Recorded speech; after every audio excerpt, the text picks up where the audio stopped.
الحمدللہ رب العالمین والصلاة والسلام علی سید الانبیاء والمرسلین اما بعد اعوذ باللہ من الشیطان الرجیم بسم اللہ الرحمن الرحیم یا ایہا الذین آمنوا اتقوا اللہ حق تقاتہ ولا تموتن الا وانتم مسلمون صدق اللہ العظیم اللہم صلی علی محمد وعلی آل محمد وبارک وسلم رب اشرح لی صدری ویسر لی امری واحلل عقدۃ من لسانی یفقہوا قولی وجعل لی وزیرا من اہلی آمین یا رب العالمین۔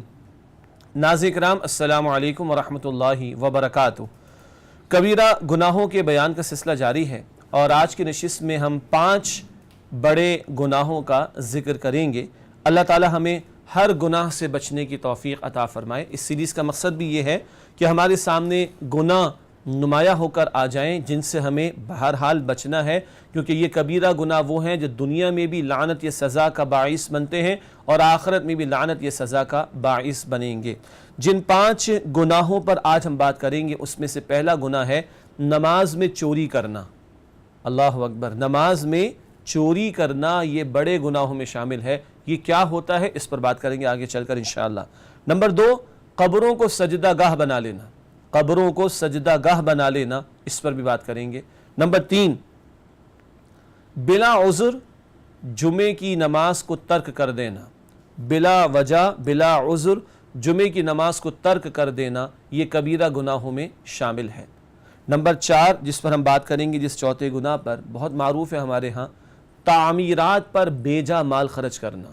تعمیرات پر بیجا مال خرچ کرنا، کنسٹرکشن پر، اس پر بات کریں گے۔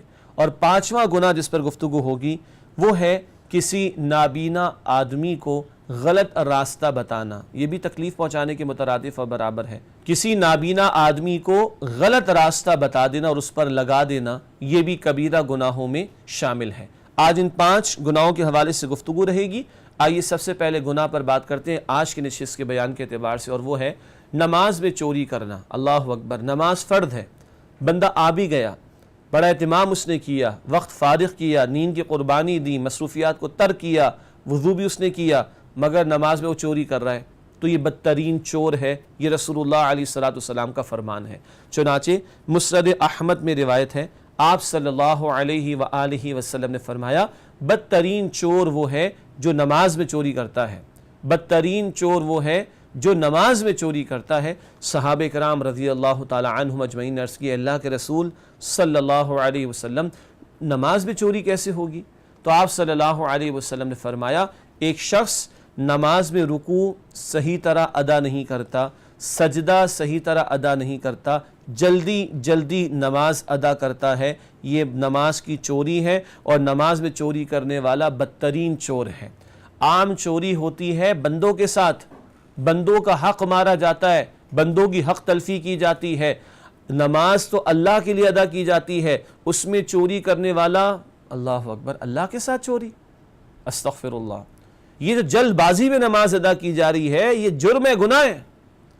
اسی کے ذیل میں پھر علماء مسائل بیان کرتے ہیں کہ یہ باتیں نماز میں فرض ہیں، یہ باتیں نماز میں واجب ہیں، ان کا خیال نہ رکھنا ہے، ان کو صحیح طرح انجام نہ دینا نماز کی چوری ہے۔ اور بدترین چور وہ ہے جو نماز میں چوری کرتا ہے۔ آدمی غور کرے، میں نے عرض کیا تھا، وقت لگایا ہے، مصروفیات کو چھوڑا ہے، نیند کی قربانی بھی دی ہے، اور گھر سے نکل بھی پڑا ہوگا۔ مردوں کی بات ہو رہی ہے، باجماعت نماز کی پابندی مردوں کے لیے رکھی گئی ہے، عورتوں کے لیے نہیں رکھی گئی۔ بہرحال گھر سے بھی نکلا ہے، آ کے نماز میں کھڑا بھی ہوا، یہ سارا کچھ اس نے کیا، مگر جلدی جلدی نماز ادا کر رہا ہے۔ تو اللہ کے رسول صلی اللہ علیہ وسلم نے فرمایا بدترین چور وہ ہے جو نماز میں چوری کرتا ہے۔ اہل ایمان کی شان تو کیا ہے؟ فی صلاتہم خاشعون، وہ ایمان والے کامیاب ہوں گے جو نماز میں خشوع، خضوع، عاجزی اختیار کرتے ہیں، توجہ سے، اطمینان سے نماز کو ادا کرتے ہیں، اس کا اجر ثواب بھی بہت ہے۔ لیکن وہ شخص بدترین چور ہے جو نماز میں چوری کرتا ہے۔ نماز میں رکوع کو، سجود کو صحیح طرح ادا نہ کرنا یہ نماز کی چوری ہے۔ اللہ تعالی ہمیں نمازوں کی حفاظت کی، پابندی کے ساتھ ادا کرنے کی توفیق عطا فرمائے، اور اطمینان سے ٹھہر ٹھہر کر پورے سکون کے ساتھ نماز کی ادائیگی کا اہتمام کرنے کی توفیق عطا فرمائے۔ اگلا گناہ جس کے بیان کی طرف ہم چل رہے ہیں وہ ہے سجدہ گاہ بنا لینا قبروں کو۔ قبروں کو سجدہ گاہ بنا لینا۔ رسول پاک صلی اللہ علیہ وسلم کی حیات طیبہ کے آخری ایام میں جو ارشادات آپ نے عطا فرمائے ان میں یہ ارشاد بھی موجود۔ ابو داؤد شریف کی روایت ہے، آپ صلی اللہ تعالی علیہ وسلم نے ارشاد فرمایا، اللہ تعالیٰ یہود پر لعنت فرمائے، اللہ تعالیٰ یہود پر لعنت فرمائے کہ جنہوں نے اپنے انبیاء کی قبروں کو سجدہ گاہ بنا لیا۔ استغفر اللہ، سجدہ صرف اللہ کے لیے ہوگا، عبادت جیسے اللہ کی تو مراسم عبودیت، ریچولز آف ورشپ، عبادات کے خاص پہلو وہ بھی اللہ کے لیے، رکوع صرف اللہ کے لیے، سجدہ صرف اللہ کے لیے، قیام اللہ کے لیے، دعا صرف اللہ سے، نظر نیاز فقط اللہ کے لیے۔ حاصل کلام آپ صلی اللہ تعالیٰ علیہ وسلم نے فرمایا، اللہ تعالیٰ یہود پر لعنت فرمائے جنہوں نے اپنے انبیاء کی قبروں کو سجدہ گاہ بنا لیا۔ استغفر اللہ، یہ بدترین شرک ان لوگوں نے بھی اختیار کیا۔ اللہ تعالیٰ ہماری اس سے حفاظت فرمائے۔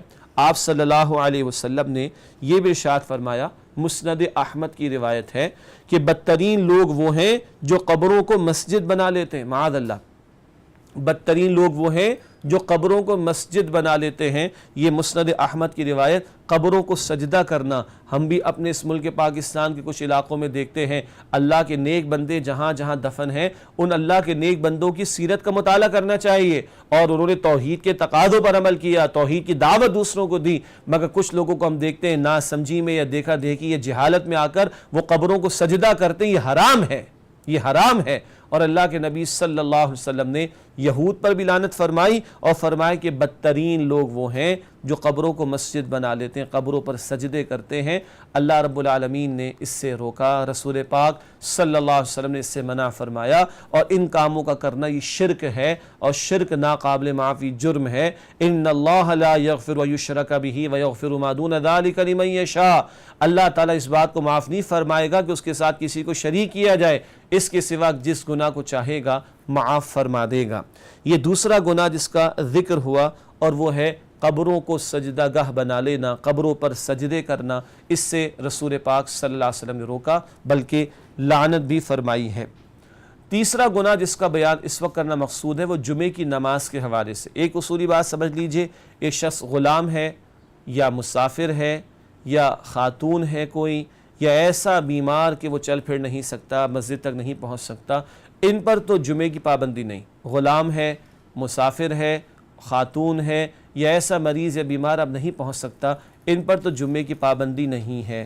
لیکن جو جمعے میں آ سکتے ہیں، کوئی عذر نہیں ہے، اور جمعہ جانتے بوجھتے ترک کر رہے ہیں، تو یہ کبیرہ گناہوں میں شامل ہے، یہ کبیرہ گناہوں میں شامل ہے۔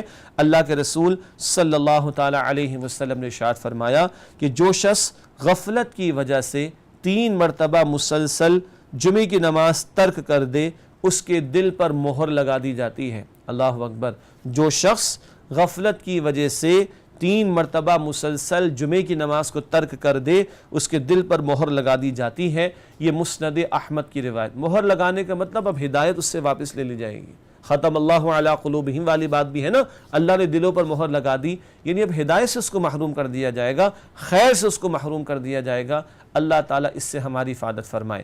جمعہ مسلمانوں کی ہفتہ وار عید بھی ہے ایک اعتبار سے، اور بڑا اجتماع ہوتا ہے، خطبہ دیا جاتا ہے، وعظ و نصیحت کا موقع ہوتا ہے، دین کے سیکھنے سکھانے کا موقع ہوتا ہے، اور ایک شخص کو فکر ہی نہیں دین سیکھنے کی، اتنے بڑے اجتماع میں آنے کی، تو یہ غفلت کی علامت ہے۔ اور فرمایا جو غفلت کی وجہ سے 3 مرتبہ مسلسل جمعے کی نماز کو ترک کر دے، اس کے دل پر مہر لگا دی جاتی ہے۔ یہ مسند احمد کی روایت ہے۔ اور اگلی روایت ہے، اللہ کے نبی صلی اللہ علیہ وسلم نے ارشاد فرما رہے ہیں جو بلا عذر بغیر وجہ، مسافر پر معاف ہے، ادا کر لے تو جمعہ ادا ہو جائے گا، اور غلام پر جمعے کی نماز فرض نہیں، عورت پر نہیں ہے، اور ایسا معذور یا بیمار کے جمعے میں نہیں آ سکتا اس پر بھی نہیں، لیکن جو بلا عذر بلا وجہ جانتے بوجھتے جمعے کی نماز کو ترک کر دے، تو اللہ کے نبی علیہ السلام نے فرمایا کہ وہ منافق ہے۔ آپ نے فرمایا کہ وہ منافق ہے۔ ابن حبان میں اس روایت کو نقل کیا گیا ہے۔ تو جمعے کی نماز کو مسلسل 3 مرتبہ بلا وجہ ترک کر دینا، اس غفلت کی وجہ سے دلوں پر مہر لگا دی جاتی ہے۔ اور ایک اور روایت میں ذکر آیا کہ ایسا شخص منافق ہے۔ استغفر اللہ۔ اللہم طاہر قلوبنا من النفاق، اے اللہ ہمارے دلوں کو نفاق سے پاک فرما دیجئے۔ ہاں یاد رہے، جمعہ کو جمعہ بنانے والی شے خطبہ ہے، اور ہمارے خطبہ، پاکستان کی بات کر رہا ہوں، عربی میں تو ہوتا ہے، سمجھ تو ہمیں نہیں آتی عربی میں، تو مقامی زبان میں گفتگو ہوتی ہے، تقریر ہوتی ہے، اور ہونی چاہیے، تو پتہ چلے کہ اللہ تعالیٰ ہم سے کیا بیان فرما رہے ہیں، اللہ کے نبی علیہ السلام کیا تعلیم دے رہے ہیں، دین ہم سے کن باتوں کا مطالبہ کر رہا ہے، دین کن باتوں سے ہمیں روک رہا ہے۔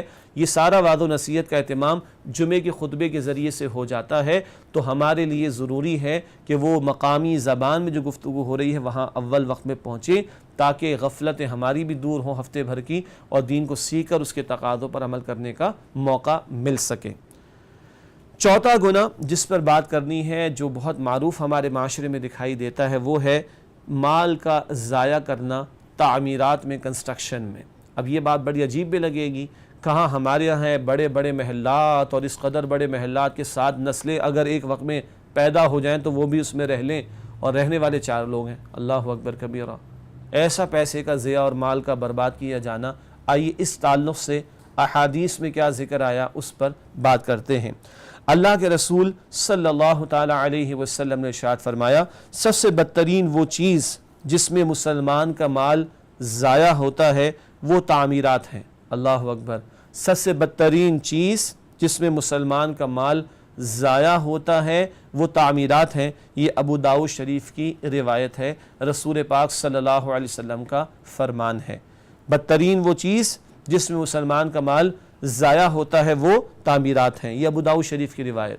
اور دوسری روایت ہے معجم طبرانی میں، اللہ کے رسول مکرم صلی اللہ علیہ وسلم نے فرمایا، جو شخص کفایت سے بڑھ کر تعمیر کرتا ہے، جو شخص کفایت سے بڑھ کر تعمیر کرتا ہے، اسے قیامت کے دن مجبور کیا جائے گا کہ اسے اپنے کاندھوں پر اٹھائے۔ اللہ اکبر، جو شخص کفایت جو کافی ہو جائے، جو سیلف سفیشینٹ ہو جائے، جو سفیشینٹ ہو جائے، یوں کہہ لیجیے رادر، وہ جو کفایت سے بڑھ کر تعمیر کرتا ہے، آپ صلی اللہ علیہ وسلم فرما رہے ہیں اسے قیامت کے دن مجبور کیا جائے گا کہ اس تعمیر کو اپنے کاندھوں پر اٹھائے۔ یہ معجم طبرانی کی روایت ہے۔ عجیب لگی نا یہ احادیث آپ کو؟ اور کہا ہمارا معاشرہ، لمبے چوڑے پلانز ہیں، سامان 100 برس کا، پل کی خبر نہیں، کیا کیا اہتمام ان تعمیرات کے اندر کر لیے گئے ہیں، اور کیسے کیسے نت نئے انداز اختیار کیے جاتے ہیں۔ اور مسلمان ممالک کے امیر ترین لوگوں کی بات کریں اور سربراہان مملکت کی بات کریں تو ہزار کمروں کا محل بھی تیار ہو جاتا ہے، اور 10 کلومیٹر طویل ایریا، پہاڑی علاقہ، اس کو کھدوا کر اپنا نام لکھوا لیا جاتا ہے، اور یہ کہ وہ گوگل ارتھ سے نظر بھی آ جائے گا۔ انا للہ و انا الیہ راجعون۔ کہاں یہ وقت برباد ہو رہا ہے اور پیسہ برباد ہو رہا ہے۔ اللہ کے رسول مکرم صلی اللہ علیہ وسلم نے ارشاد فرمایا، علامات قیامت میں سے ایک علامت یہ بھی ہے کہ ننگے پیر ننگے بدن، یعنی کم لباس والے، ننگے پیر ننگے بدن، بکریاں اور بھیڑیں چرانے والے ایک دوسرے سے بڑی بڑی عمارات کے بنانے میں فخر جتانے کی کوشش کریں گے۔ آج عالم عرب میں ہم دیکھتے ہیں کہ ایک شخص نے 40 منزلہ بنا لی، اب اگلا کہتا ہے میں 50 منزلہ بناؤں گا، کیونکہ میری جو ہے وہ 35 منزلہ ہے، میں تو اس سے بڑھ کر بناؤں گا۔ اب وہ بلڈوز کرتا ہے 35 منزلہ عمارت کو، اور آپ کو پتہ ہے پاکستان میں کسی عمارت کو بلڈوز کرنا ہو تو کیا کچھ نہیں نکال لیا جائے گا۔ وہ کہتے نہیں سب اے سی، سب مشینی، سب اندر ہے، سب اڑا دو، ختم، چھٹی، میں نے 50 منزلہ بنا کر دکھانی ہے۔ یہ فخر، یہ غرور، یہ تکبر، یہ کمپٹیشن، یہ دوڑ جو لگی ہوئی ہے، یہ تعمیرات کے ذریعے سے اپنی ناک کا اظہار اور اپنی تکبر کا اظہار اور اپنی شان کا اظہار ہے نا ہمارے زبان زد عام بات، زبان زد عام کے اس پر باتیں سب کرتے ہیں، اور اس پر عمل پیرا بہت سے لوگ ہمیں دکھائی دیتے ہیں۔ دلوں کا حال اللہ بہتر جانتے، ہم کسی کی نیت پہ نہ شک کر سکتے، نہ کسی کو متعین کر کے اس کا نام لے کر کوئی بات کر سکتے ہیں، لیکن اصولی بات جو ان سے پہلے مجھے اور آپ کو سوچنی چاہیے کہ سب سے بدترین وہ چیز جس میں مسلمان کا مال ضائع ہوتا ہے وہ تعمیرات ہے نا۔ ہمیں جانا کدھر ہے؟ 2 فٹ نیچے جانا ہے۔ اور سیدنا علی رضی اللہ تعالی عنہ نے فرمایا تھا کہ بڑے بڑے محلات تو کھڑے ہیں لیکن مکیں چلے گئے ہیں، بڑے بڑے محلات تو کھڑے ہیں مگر مکیں چلے گئے ہیں۔ آج بھی محلات کھڑے ہوئے، فرعون کے پیرامڈز موجود ہیں، اہرام مصر، کیا شان و شوکت اس کی بیان کی جاتی ہے، ونڈرز آف دا ورلڈ کے اندر ان کو شامل کیا گیا، مگر فرعون کو غرق کر کے اس کی لاش کو محفوظ کر دیا گیا قیامت تک کے لیے۔ ایسا ہی ہے نا، تو سامان 100 برس کا، پل کی خبر نہیں، جائے گا جب جہاں سے کچھ بھی نہ ساتھ ہوگا، 2 گز کفن کا کپڑا تیرا لباس ہوگا۔ اللہ اکبر کبیرہ۔ بدترین وہ شے جس میں مسلمان کا مال ضائع ہوتا ہے وہ تعمیرات ہیں، اور آپ صلی اللہ علیہ وسلم فرما رہے ہیں کہ جو شخص کفایت سے بڑھ کر تعمیرات کرتا ہے، جو شخص کفایت سے بڑھ کر تعمیرات کرتا ہے، اسے قیامت کے دن مجبور کیا جائے گا کہ اس تعمیر کو اپنے کاندھوں پر اٹھائے۔ کیسے اٹھا سکے گا؟ اندازہ کیجئے اس بات کا۔ اللہ اکبر کبیرہ۔ ناظرین کرام، اس کے بعد چلتے ہیں اگلے یعنی 5ویں گناہ کے بیان کی طرف، اور اس کا تعلق ہے بندوں کو ایذا یعنی تکلیف پہنچانے کے حوالے سے۔ اللہ کے رسول صلی اللہ علیہ وسلم کا فرمان ہے ترمذی شریف میں، آپ نے ارشاد فرمایا، بلکہ صحابی فرماتے ہیں آپ صلی اللہ علیہ وسلم نے لعنت فرمائی رسول اللہ صلی اللہ علیہ وسلم نے اس شخص پر جو کسی نابینا آدمی کو غلط راستے پر لگا دے۔ لعنت فرمائی اللہ کے نبی صلی اللہ علیہ وسلم نے اس شخص پر جو کسی نابینا آدمی کو غلط راستے پر لگا دے۔ ظاہر بات ہے جو شخص نابینا ہے اس کا بھی ایک امتحان ہے اللہ کی طرف سے، وہ دیکھ نہیں پاتا اور اس نے کسی سے راستہ پوچھا اور راستہ بتانے والے نے غلط بتا دیا۔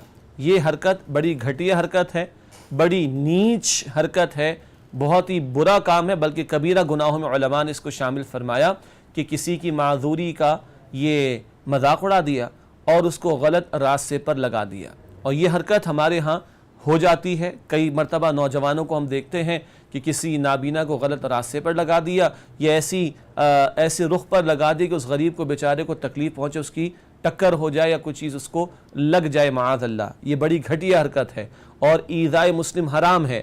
مسلمان کو ایذا پہنچانا، مسلمان کو تکلیف پہنچانا یہ حرام ہے۔ یہ تو ہوا نابینا کا معاملہ کہ نابینا کو غلط راستے پر لگا دینے والے پر اللہ کے رسول مکرم صلی اللہ علیہ وسلم نے لعنت فرمائی۔ اس کے علاوہ بھی تو ہو سکتا ہے لوگ مذاق کے اندر کسی کو غلط مشورہ دیتے ہیں، غلط کام پر لگاتے ہیں، غلط رخ پر لگاتے ہیں، غلط معاملے میں لگاتے ہیں جس سے اس کا نقصان ہو جاتا ہے۔ وہ بھی یہی حرکت ہے، گھٹیا بات ہے کہ کسی کا علم نہیں تھا، کسی کو علم نہیں تھا اور اس کی لا علمی کا فائدہ اٹھا کر اس کو گناہ پر لگا دیا، ناجائز کام پر لگا دیا یا ایسے کام پر لگا دیا یا ایسے رخ پر لگا دی کہ اس کو تکلیف پہنچے۔ یہ جو ہمارے ہاں شب و روز کے اندر ہم لوگوں کی لیک آف انفارمیشن کا فائدہ اٹھا کر کبھی لوٹ بھی لیتے ہیں ان کو اور ان کو غلط کام پر لگا دیتے ہیں یا ایسے معاملے پر لگا دیتے ہیں رخ پر کہ جس سے ان کو تکلیف پہنچے، اور تکلیف پہنچنے کے بعد وہ خوشی بھی محسوس کرتے ہیں، یہ اور گھٹیا پن والی بات ہے۔ مسلمان کی جان، آبرو اور مال حرام ہے نا۔ کس طرح؟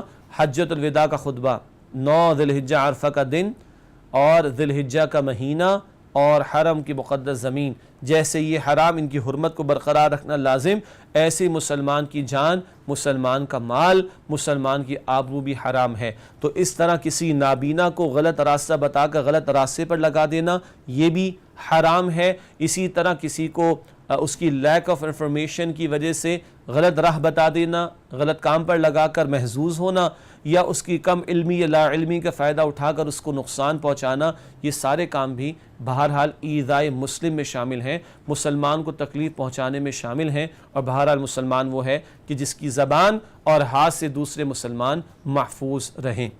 ناظرین کرام، آج ہم نے 5 گناہوں کا ذکر کیا اور بہت اہم پہلو ہمارے سامنے آئے۔ جن 5 گناہوں پر آج ہم نے بات کی ان میں سے پہلا گناہ کیا ہے؟ وہ ہے بدترین چور وہ ہے جو نماز میں چوری کرتا ہے۔ استغفر اللہ۔ نماز میں قیام، رکوع، سجود جلدی جلدی ادا کرنا اور اطمینان سے توجہ سے ادا نہ کرنا، یہ نماز کی چوری ہے اور یہ بدترین چور ہے جو نماز میں چوری کرتا ہے۔ اللہ تعالی ہم سب کی اس سے حفاظت فرمائے اور پابندی سے پوری توجہ کے ساتھ، پورے شعور کے ساتھ، اطمینان کے ساتھ، خشوع اور خضوع کے ساتھ تمام نمازوں کا اہتمام کرنے کی توفیق عطا فرمائے۔ دوسرا گناہ جس کا ذکر کیا گیا اور فرمایا کہ بدترین لوگ وہ ہیں جو قبروں کو مسجد بنا لیتے ہیں، یہ شرکی طرز عمل ہے۔ سجدہ فقط صرف اللہ سبحانہ وتعالیٰ کے لیے، مخلوق کے لیے جائز نہیں ہے۔ تیسری بات یعنی تیسرا بڑا گناہ جس پر آج گفتگو کی گئی وہ ہے بلا عذر، بلا وجہ 3 جمعے ضائع کر دینا۔ اللہ کے نبی صلی اللہ علیہ وسلم فرما رہے غفلت کی وجہ سے جس نے مسلسل 3 مرتبہ جمعے کی نماز کو ترک کر دیا اس کے دل پر مہر لگا دی جاتی ہے، اور تفصیلات جمعے کی نماز کن پر لازم نہیں بتا دی گئی تھی، مگر جمعے کا اجتماع بڑا اجتماع، اس کا اہتمام ہو، واعظ و نصیحت میں بھی آدمی پہنچے، غور و فکر کرے، دین سیکھے اور دین کے تقاضوں پر عمل کرے۔ یہ بھی ذکر آیا کہ جو بلا عذر 3 مرتبہ مسلسل جمعے کی نماز کو ترک کر دے وہ منافق ہے، یہ رسول اللہ علیہ السلام کا فرمان۔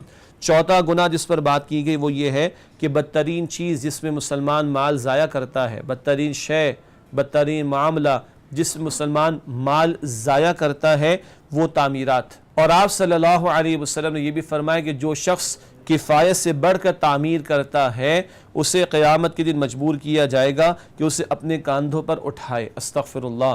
یہ بڑے بڑے محلات اور تعمیرات بلا وجہ، بلا ضرورت یہ مستقل کرنا اور اسی کے اندر لگے رہنا، یہ مال کی بھی ناقدری ہے، مال کا ضیاع بھی ہے، اور کل کے لیے انسان اپنی مشکل پیدا کر رہا ہے۔ بقدر ضرورت تو معاملہ سمجھ آتا ہے، لیکن فضول تعمیرات میں مال کو ضائع کرنا، برباد کرنا، نئے نئے دھندے اختیار کرنا، ناک اونچا رکھنے کا معاملہ کرنا اور اس کو اپنی شہرت و فخر و تکبر کے لیے اختیار کرنا، یہ بڑے گناہوں میں شامل ہے۔ اللہ تعالیٰ اس سے بھی ہماری حفاظت فرمائے۔ پانچواں گناہ، بڑا گناہ جس پر بات کی گئی وہ یہ ہے کہ نبی کریم صلی اللہ تعالیٰ علیہ وسلم نے لعنت فرمائی اس شخص پر جو کسی نابینا آدمی کو غلط راستے پر لگا دے۔ یہ ظلم بھی ہے اور ایذائے مسلم یعنی مسلمان کو تکلیف پہنچانا بھی، اور اس کے ذیل میں ہم نے یہ بھی سمجھا جو کسی اور انداز سے کسی کو تکلیف پہنچاتا ہے یا لا علمی کی وجہ سے نقصان پہنچاتا ہے، غلط کام یا معاملے پر لگا کر اس کو نقصان پہنچا کر اس سے محظوظ ہوتا ہے، مسکراتا ہے، ہنستا ہے، اللہ تعالی ہمیں معاف رکھے، یہ بڑی گھٹیا حرکت ہے۔ لعنت فرمائی نبی کریم صلی اللہ تعالی علیہ وسلم نے اس شخص پر جو کسی نابینا آدمی کو غلط راستے پر لگا دے۔ یہ 5 گناہوں کا ذکر آج ہم نے کیا ہے۔ نماز میں چوری کرنا، قبروں کو سجدہ گاہ بنانا، بلا عذر جمعے کی نماز کو ترک کرنا، تعمیرات میں فضول مال بہانا اور نابینا کو غلط راستے پر لگا دینا۔ اللہ تعالیٰ کے رسول صلی اللہ علیہ وسلم نے وضاحتیں فرمائی ہیں اور ہماری رہنمائی کے لیے اللہ تعالیٰ سے دعا ہے کہ اللہ تعالیٰ ہمیں ہر گناہ سے بچنے کی توفیق دے، کہ ان گناہوں کی نحوست و بے برکتیاں دنیا میں بھی ہیں اور ان کا بہت بڑا عذاب آخرت میں بھی ہے۔ اور وہ جو قرآن نے کہا اتقوا اللہ حق تقاتی، اللہ کا تقوی اختیار کرو، گناہوں سے بچو جیسا کہ اللہ کا تقوی اختیار کرنے کا حق ہے۔ وَلَا تَمُوتُنَّ إِلَّا وَأَنْتُمْ مُسْلِمُونَ، اور تمہیں موت آئے تو اسلام یعنی فرما برداری کی حالت پر آئے۔ اللہ ہر گناہ سے بچنے کی توفیق دے، چاہے صغیرہ ہو چاہے کبیرہ ہو، اور اللہ ہمیں سچی توبہ کرنے کی توفیق عطا فرمائے، اور اللہ تعالیٰ زندگی کی آخری سانس تک اپنی اور اپنے رسول صلی اللہ علیہ وسلم کی اطاعت کرنے اور مسلمان ہی رہنے اور فرما برداری ہی کی روش پر قائم رہنے کی توفیق عطا فرمائے۔ آمین یا رب العالمین۔ وآخر دعوانا ان الحمد للہ رب العالمین، والسلام علیکم ورحمۃ اللہ وبرکاتہ۔